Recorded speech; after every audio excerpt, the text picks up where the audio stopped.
나중에 내가 죽으면 뭘 주고 싶다 라는 분이 계시다면 꼭 유언 공증을 하세요. 그나마 덜 싸웁니다.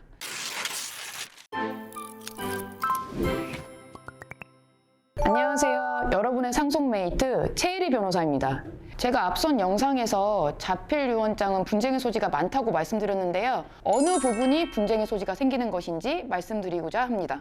우선 유언자가 아무리 열심히 작성을 해도 요건의 흠결이 될 수 있다는 거예요. 자필 유언장은 민법 제1066조에 나와 있습니다. 제1항 자필 증서에 의한 유언은 유언자가 그 전문가, 연월일, 주소, 성명을 스스로 쓰고 날인하여야 한다라고 되어 있습니다. 또 제2항은 앞에 있는 1항의 자필 유언 증서에 문자의 삽입, 삭제 또는 변경을 하면은 유언자가 이를 스스로 쓰고 날인하여야 한다라고 되어 있습니다. 그러니까 자필 유언장은 유언자가 모두 작성을 하고 작성 연월일, 주소, 성명이 있고 날인을 했다면 유효가 될 수는 있어요. 그런데 이제 연월일을 쓰실 때 이러는 경우가 있어요. 월일까지 다 쓰셔야 되는데 2020년 어느 날 뭐 이렇게 쓰셔. 그러면 안 되는 거예요. 작성 날짜를 정확히 알 수 없으면 마지막 작성된 유언장만이 유효인데 그게 무엇인지 알 수가 없거든요. 두 번째는 주소지를 쓰셔야 된다고 되어 있잖아요. 근데 주소지를 잘 안 써. 뭐 우리 집 평창동에서 막 이렇게 쓰셔요. 그러면 정확하게 특정이 잘 안 되잖아요. 문제가 생길 수 있다. 수정이나 변경하셨을 때 오기 같은 경우는 문제가 안 돼요. 오기가 아니라 정말로 변경하는 경우 있단 말이에요. 장남한테 줄 거를 장녀한테 준다거나 이럴 때 거기에 도장을 안 찍는 거예요. 그러면 또 요건의 흠결이 생기는 거죠. 그래서 아무리 유언자 의사가 확실해 보여도 이 자필 유언장은 형식적인 부분이 너무 중요하기 때문에 하나라도 요건이 흠결이 있으면 그냥 무효가 되는 거죠. 그리고 또 유언의 형식이 다 완벽하게 됐어요. 바로 유언이 집행이 되느냐? 그게 또 안 돼. 자필 유언장 같은 경우는 반드시 유언 검인 절차라는 것을 거쳐야 돼요. 유언 검인 절차라는 게 뭐냐면 법원에 우리 아버지가 이런 유언을 남겼어요. 확인해 주세요 라는 절차예요. 그 절차를 거치면 법원에서 유언 검인 기일이라는 걸 잡아요. 이런 자필 유언장이 있으니까 오세요 하고 쭉 통지를 한단 말이에요. 그럼 사람들이 와, 상속인들이. 그러면 거기서 이런 유언장이 있다라는 확인만 하는 것이 유언 검인 기일에 하는 일이에요. 그러니까 유언 검인 절차를 거쳤다고 해서 바로 유언이 집행이 안 되는 거예요. A 부동산은 누구한테 주고 B 부동산은 누구한테 준다라고 했을 때 등기 이전이 되지 않아요.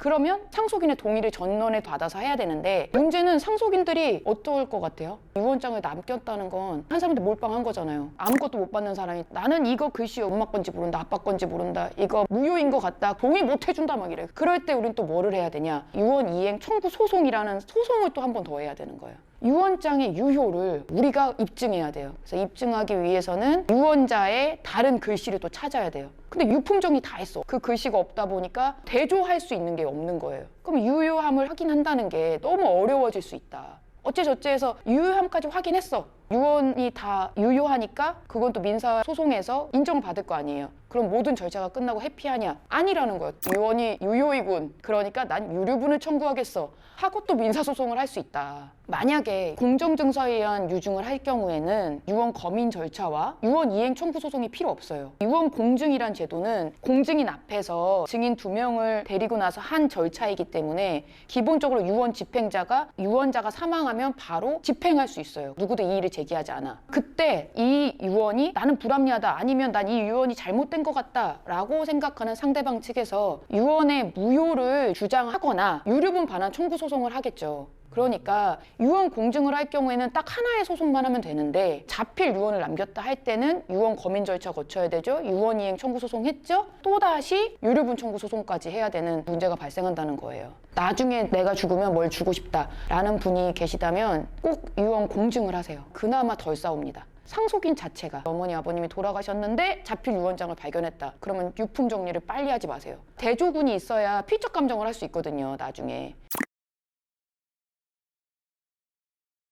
가액에 따라 다르거든요. 100억의 재산이 있다 하더라도 유언 공증은 최대가 300만 원이에요. 300만 원에 부가세도 없어. 만약에 어떤 법인에서 부가세 있습니다. 30만 원 받는다. 그 법인 신고하셔야 돼. 그리고 공증할 때 부동산은 우리가 적어준단 말이에요. 그 공정 증서에 적어주는 거를 또 비용을 받는 법인이 있을 수 있죠. 절대 안 돼. 받으면 안 되는 거예요. 공증에 따른 전체의 비용의 한계는 300만 원이에요. 다만 출장 공증이라는 게 있어요. 유언자가 아프셔. 그래서 법인까지 오실 수 없어. 그런 경우는 출장비는 별도로 들 수 있어요. 그리고 증인이 제3자가 증인을 해야 되니까 내 친구나 이런 사람들이 하기 싫을 때 증인을 법인에서 섭외해 주거든요. 그런 비용은 별도로 들 수 있지만 그 외의 비용, 예를 들어서 공증과 관련된 비용 이런 걸 받는다. 그 법인은 한마디로 양아치입니다. 그런데 가시면 안 되고 가셨으면 신고하세요. 저는 이제 공증인이 아니거든요. 그럼에도 불구하고 제가 늘 공증을 추천드리는 이유는 저는 정말 덜 싸웠으면 좋겠어요. 어쩔 수 없이 상속으로 싸울 수는 있어. 서로 이해관계가 다르니까. 근데 유언자께서 누가 뭐라고 하는 게 싫어서 이걸 정리를 안 해주신다. 정리를 안 해주실 거면 아예 법정 상속지분대로 나누라고 하든가. 근데 그것도 아니고 누구한테 주고는 싶고 그런 거보다는 명확하게 조금 덜 싸우게 해주는 게 낫지 않을까 싶습니다.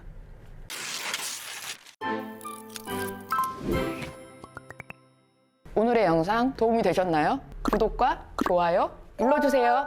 감사합니다.